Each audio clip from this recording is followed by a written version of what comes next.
അപ്പം നിങ്ങൾ എല്ലാവരും എമ്പുരാൻ മൂവി കണ്ടോ? എങ്ങനെയുണ്ട്? കണ്ടവരൊക്കെ ഒന്ന് കമൻറ്റ് ചെയ്യണം. അപ്പോൾ എൻ്റെ ഒരു റിവ്യൂ ആണ് കേട്ടോ ഞാൻ ഈ പറയുന്നത്. ഞാനപ്പോൾ ഇന്നലെയാണ് എമ്പുരാൻ മൂവി കണ്ടത്. അപ്പോൾ പൃഥ്വിരാജാണ് ഡയറക്ടർ, റൈറ്റർ മുരളി ഗോപി. നമ്മൾ മലയാളത്തിൻ്റെ സ്വന്തം പൃഥ്വിരാജ് 2 മൂവി എടുത്തെങ്കിലും ഈ മൂവിയുടെ ഒരു മേക്കിംഗ് അയ്യോ പറയാതിരിക്കാൻ വയ്യ. അത്രക്കും അടിപൊളി മേക്കിംഗ് ആണ് ഈ മൂവി.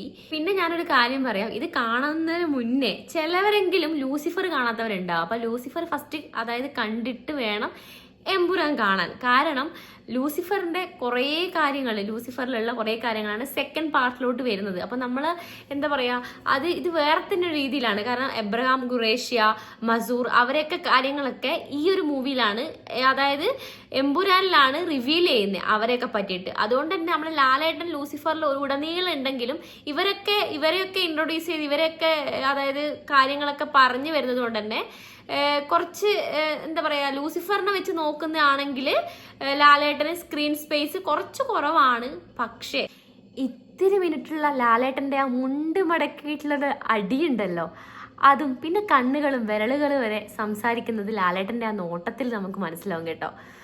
അയ്യോ, ഞാൻ ഇതിനെപ്പറ്റി എന്ത് പറഞ്ഞു കഴിഞ്ഞാൽ നിങ്ങൾക്ക് മനസ്സിലാവില്ല കേട്ടോ. നിങ്ങളത് തിയേറ്ററിൽ പോയിട്ട് തന്നെ കാണാം. നിങ്ങളെ എക്സ്പീരിയൻസ് ആണ്, നിങ്ങൾക്കെല്ലാം മനസ്സിലാവും. എൻ്റെ എക്സ്പീരിയൻസ് ആണ് ഞാൻ ഈ പറയുന്നത്. നിങ്ങൾ കണ്ടിട്ട് നിങ്ങളെ എക്സ്പീരിയൻസ് എന്താണെന്നുള്ളത് നിങ്ങൾ ഈ കമൻറ്റ് ബോക്സിൽ അറിയിക്കണം കേട്ടോ. പിന്നെ എടുത്ത് പറയാനുള്ളത്, ഈ ഒരു മൂവിയിലെ ആക്ഷൻ്റെ കൂടെ നമ്മുടെ ദീപക് ദേവിൻ്റെ BGM കൂടെ ചേരുന്ന സമയത്തില്ലേ, പൊളി പൊളി പൊളി. എനിക്കൊരു ഹിന്ദി ഫിലിമൊക്കെ കണ്ടൊരു ഫീലാണ് കേട്ടോ. ടെക്നിക്കലി ആണെങ്കിൽ അടിപൊളിയാണ്.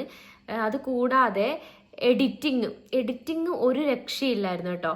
പിന്നെ നിങ്ങൾ പോയിട്ട് കാണുന്ന സമയത്ത് സിനിമയായിട്ട് കാണുക കേട്ടോ. ഇതിലെ ജാതി മതം ഇതൊക്കെ പറയുന്നുണ്ട്. ഇതിലൊന്നും ഒരു കാര്യമില്ല. നമ്മൾ സിനിമയായിട്ട് കണ്ടാൽ തീരുന്ന പ്രശ്നങ്ങൾ മാത്രമേ ഉള്ളൂ. പിന്നെ ഈ ഫിലിം തന്നെ കട്ട് ചെയ്തിട്ടാണ് ഇനി അടുത്തത് വരിക എന്നൊക്കെ പറയുന്നുണ്ട്. സത്യം പറഞ്ഞാൽ എനിക്കതിനോട് വലിയ യോജിപ്പില്ല. കാരണം ഒരു കൂട്ടം ജനങ്ങളുടെ കഷ്ടപ്പാടാണ് ഈ ഫിലിം.